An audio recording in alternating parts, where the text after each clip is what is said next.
Book of Heaven, Volume 10, Part 1. J.M.J. November 9th, 1910. Bad effects of human works done with a human purpose. Finding myself in my usual state, I was commending the many needs of the Church to my blessed Jesus. And Jesus told me, "My daughter, the holiest works done with a human purpose are like cracked containers. If one pours any liquor into them, little by little it flows out to the ground. And when they go to get those containers in times of need, they find them empty. This is why the children of my church have reduced themselves to such a state, because in their works everything is human purpose. So in needs, in dangers, in affronts, they have found themselves to be empty of grace. And therefore being debilitated, worn out, and almost blinded by the human spirit, they give themselves to excesses. Oh, how vigilant the leaders of the church should have been, so that I would not be made the laughing-stock, and almost the lid covering their wicked actions. It is true that there would be great scandal if they repented, but this would be a minor offense for me, compared to the many sacrileges that they commit. Alas, it is too hard for me to tolerate them. Pray, pray, my daughter, because many sad things are about to come out of the children of the church." And he disappeared. November 12th, 1910. As many as are the ways in which the soul gives herself to God, so many are the ways in which he gives himself to the soul.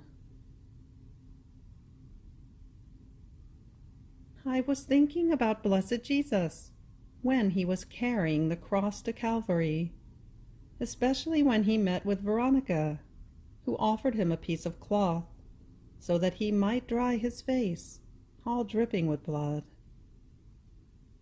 And I said to my lovable Jesus, "My love, Jesus, heart of my heart, if Veronica offered you a cloth, I don't want to offer you little cloths to dry your blood, but I offer you my heart, my continuous heartbeat, all my love, my little intelligence, my breath, the circulation of my blood, my movements, all of my being to dry your blood, and not only from your face, but from all of your most holy humanity.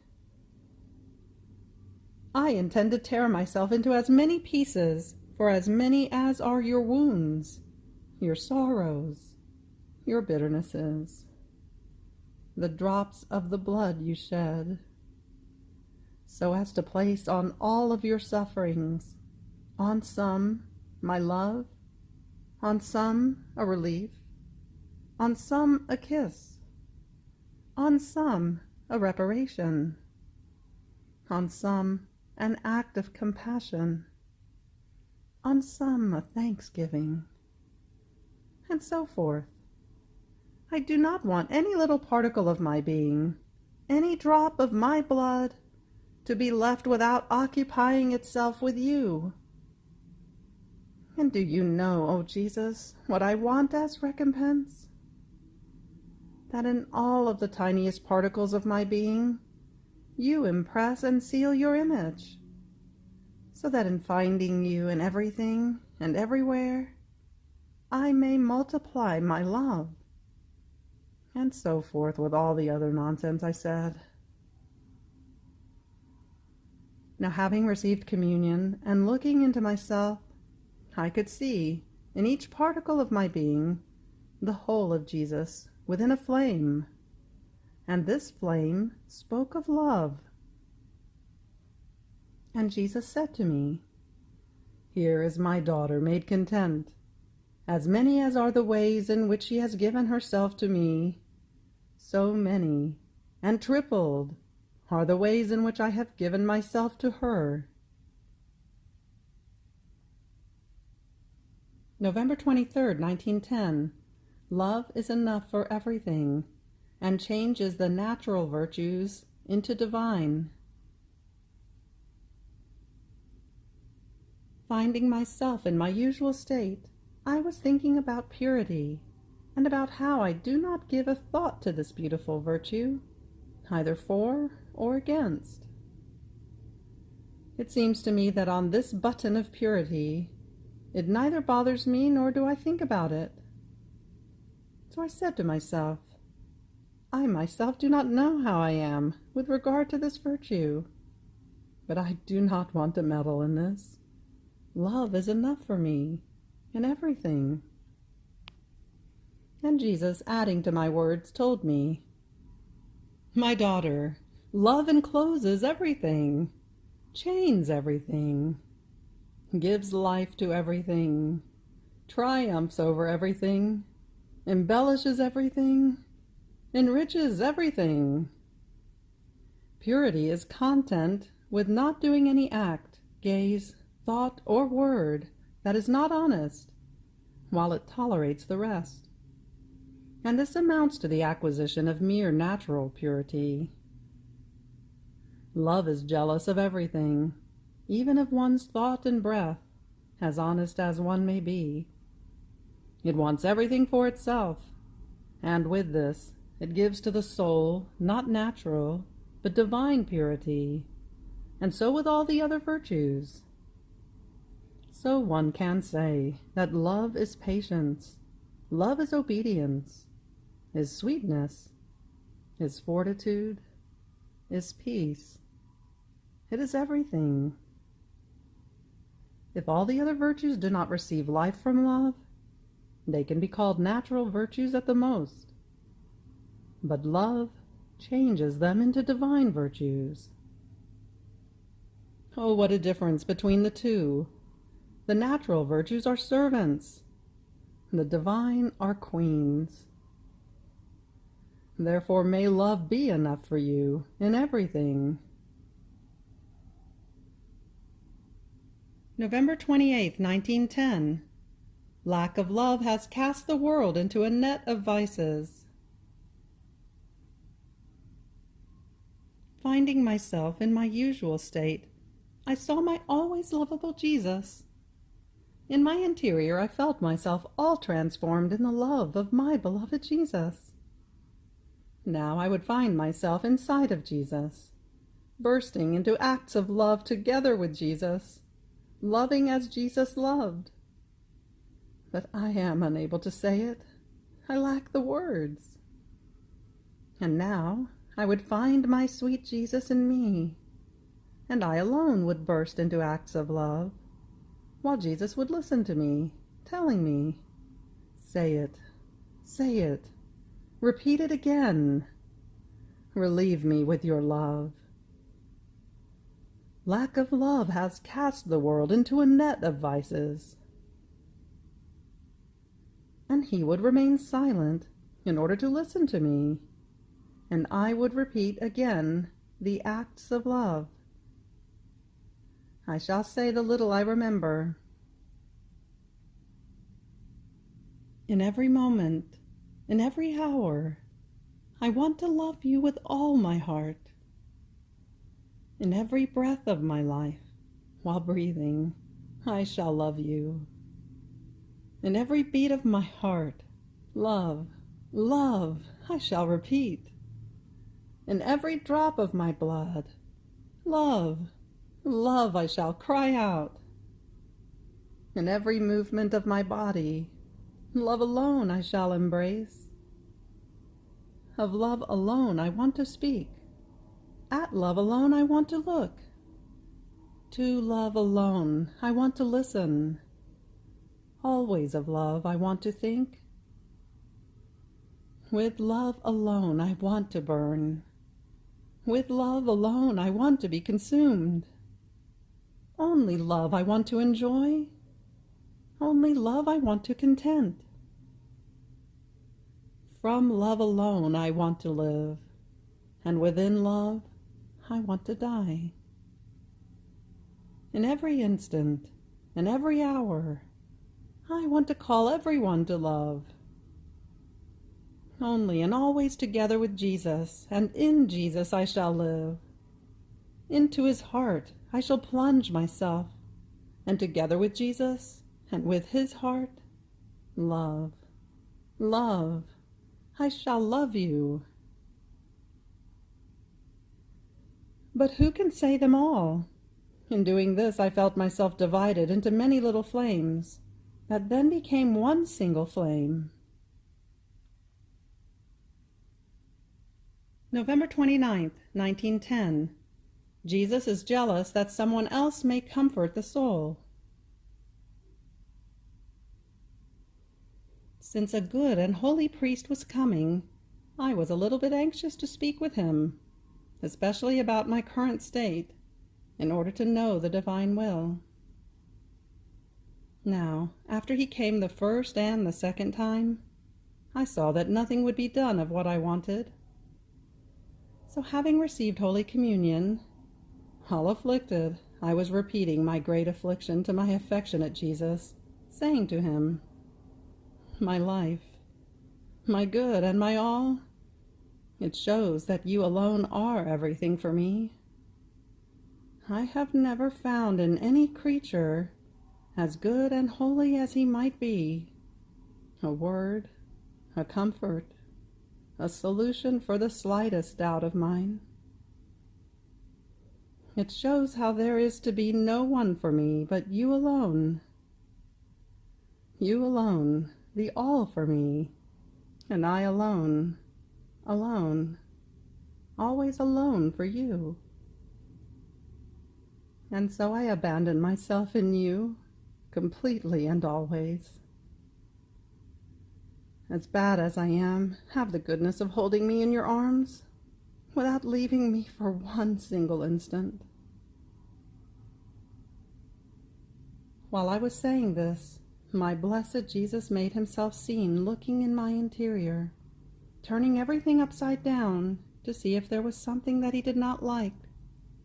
And while turning and turning, he took something like a grain of white sand in his hands, and he threw it to the ground. Then he said to me, "Dearest daughter of mine, it is absolutely right that for the one who is all for me, I be all for her.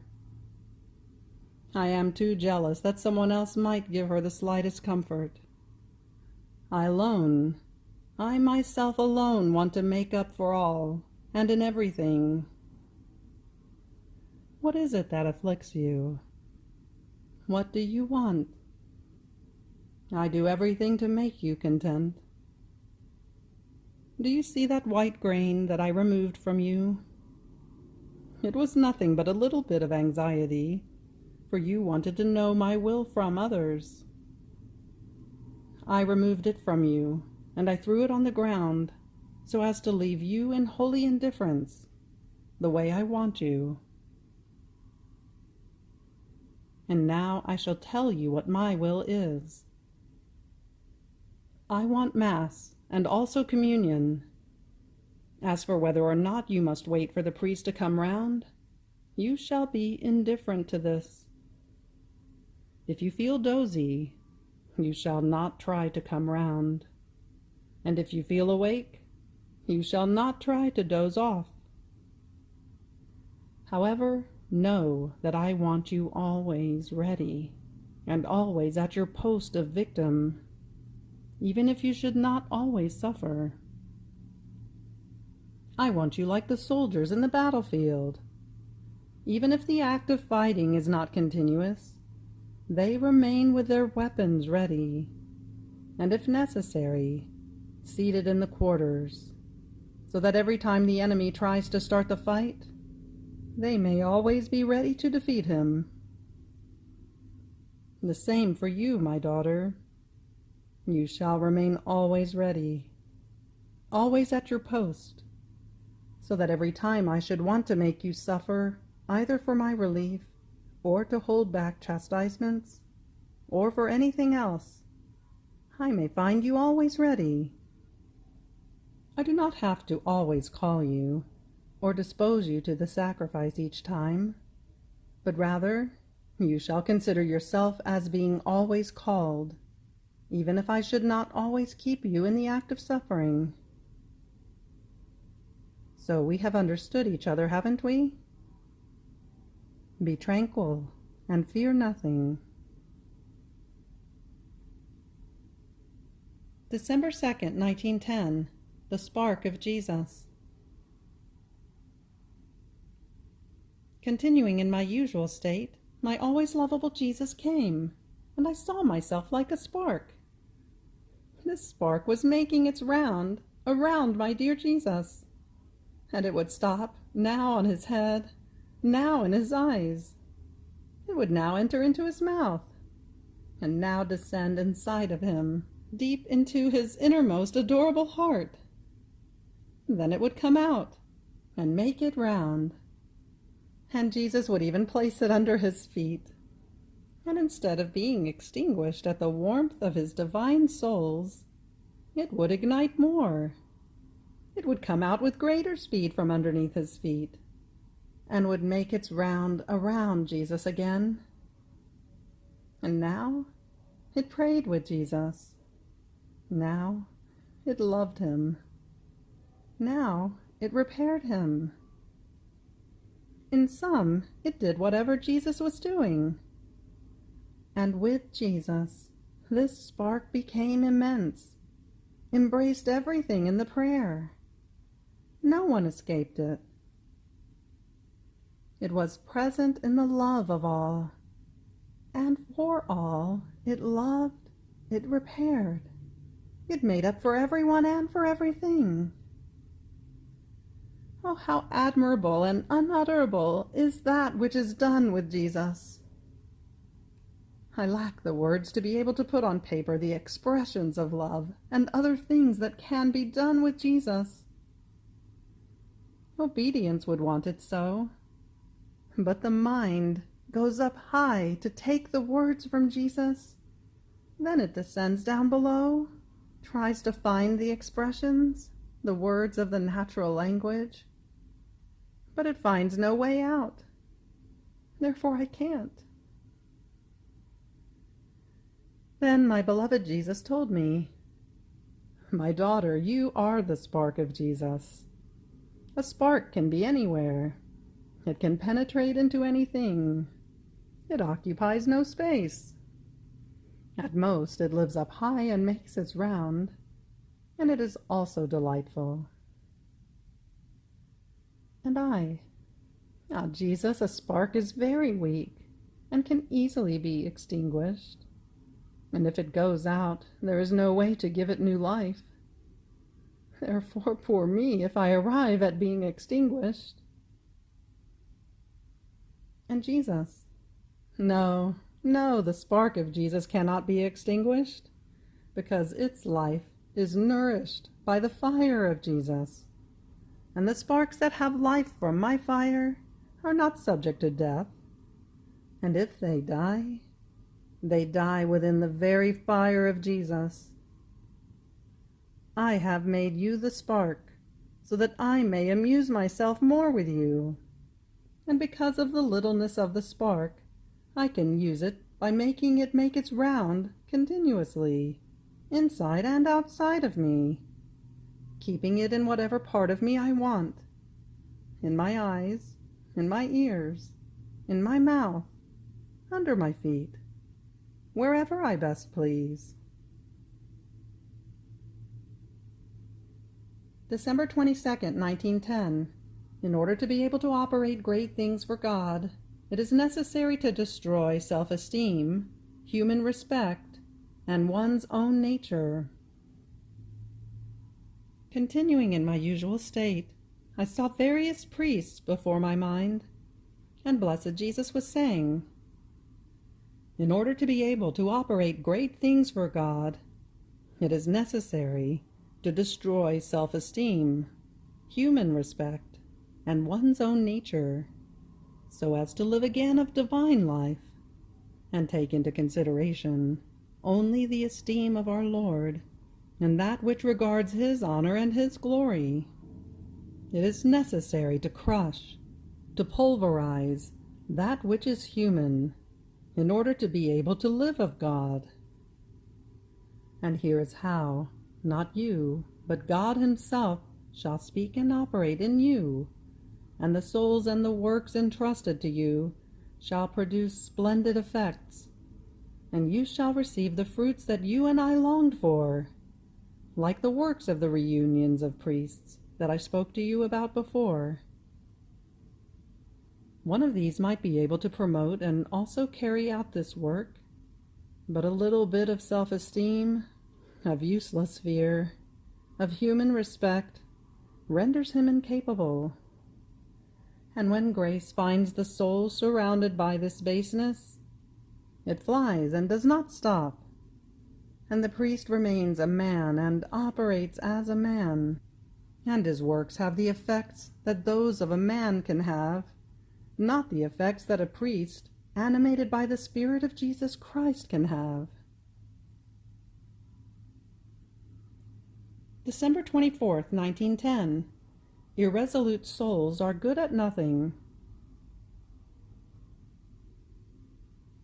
Having received communion, I was praying, good Jesus, for a priest who wanted to know whether the Lord was calling him to the religious state.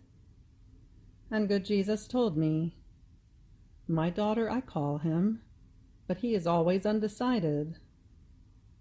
The souls that are not resolute are good at nothing, while on the other hand, when one is determined and resolute, he surpasses all difficulties. He melts them, and the very ones who raise those difficulties, in seeing him so resolute, become debilitated and do not have the courage to oppose him. It is a little bit of attachment that binds him, and I do not want to contaminate my grace in hearts that are not untied from everyone. Let him detach himself from everything and from everyone, and then my grace shall inundate him more, and he shall feel the necessary strength to fulfill my call. December 25th, 1910. Priests have become attached to families, to interest, to exterior things, and so forth. This is why it is necessary to have houses of reunion for priests. This morning, blessed Jesus made himself seen as a tiny little one, but so gracious and beautiful as to enrapture me in a sweet enchantment. Especially then, he rendered himself more lovable, because with his tiny little hands, he took little nails and nailed me with a mastery worthy only of my always lovable Jesus. Then he filled me with kisses and with love, and so I did with him. Then after this, I seemed to find myself in the grotto of my newborn Jesus, and my little Jesus told me, "My beloved daughter, who came to visit me in the grotto of my birth? Only shepherds were my first visitors, the only ones who kept coming and going, offering me gifts and their little things. They were the first to receive the knowledge of my coming into the world, and as a consequence the first favorites to be filled with my grace. This is why I always choose poor, ignorant, abject people, and I make of them portents of grace, because they are always the ones to be more disposed, the ones who more easily listen to me, and believe me without raising so many difficulties, so many quibbles, as on the contrary learned people do. Then came the Magi, but no priest showed up, while they should have been the first to form my cortege. In fact, more than anyone else, according to the scriptures that they studied, they knew the time and the place, and it was easier for them to come to visit me. But no one moved. Rather, while they indicated the place to the Magi, they did not move, nor did they trouble to take one step to follow the traces of my coming. This was a most bitter sorrow for me at my birth, because in those priests, the attachment to riches, to interest, to families, and to exterior things was so great as to blind their sight like a glare, harden their hearts, and render their intelligence dazed to the knowledge of the most sacrosanct and most certain truths. They were so engulfed in the low things of the earth as to never be able to believe that a God could come upon earth in the midst of so much poverty and so much humiliation. And this not only at my birth, but also during the course of my life. When I performed the most sensational miracles, no one followed me. On the contrary, they plotted my death and killed me on the cross. And after using all of my art in order to draw them to myself, I put them into oblivion and chose poor and ignorant people as my apostles, forming my church in them. I segregated them from their families. I released them from any bond of riches. I filled them with the treasures of my graces, and I rendered them capable of governing my church and souls. However, you must know that this sorrow of mine is still lasting, because the priests of these times have banded together with the priests of those times. They have been holding hands in their attachments to families, to interest, to exterior things, and they care very little or not at all about that which is interior. Even more, some have degraded themselves so much as to make even secular people understand how unhappy they are with their state, lowering their dignity down to the bottom, and below the secular themselves.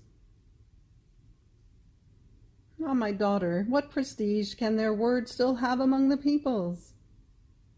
Even more because of them, the peoples keep deteriorating in the faith and into abysses of worse evils, groping their way in darkness, because they see no more light in priests.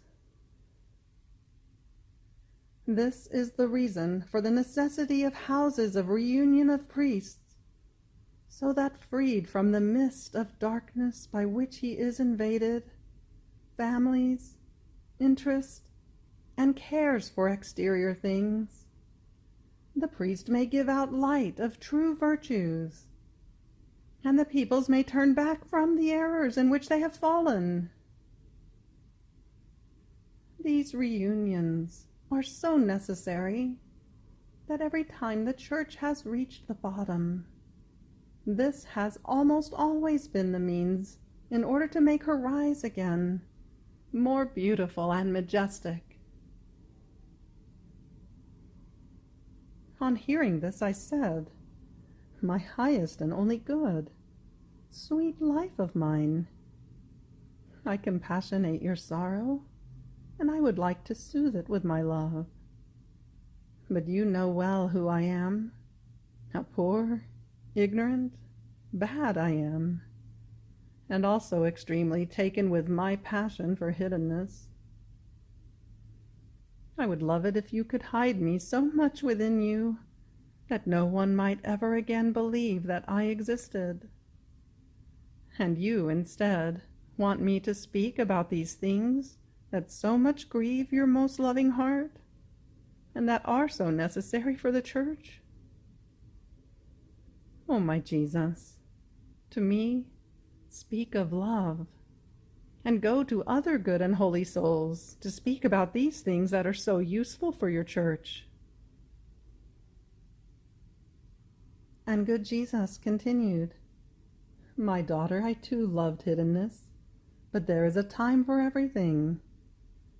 When the honor and the glory of the Father, as well as the good of souls, became necessary, I revealed myself and I did my public life. So I do with souls. Sometimes I keep them hidden, other times I manifest them. And you must be indifferent to everything, wanting only that which I want. Even more, I bless your heart and your mouth, and I myself shall speak in you, with my own mouth and with my own sorrow. And so he blessed me, and he disappeared. You have reached the end of the Book of Heaven, Volume 10, Part 1. Fiat.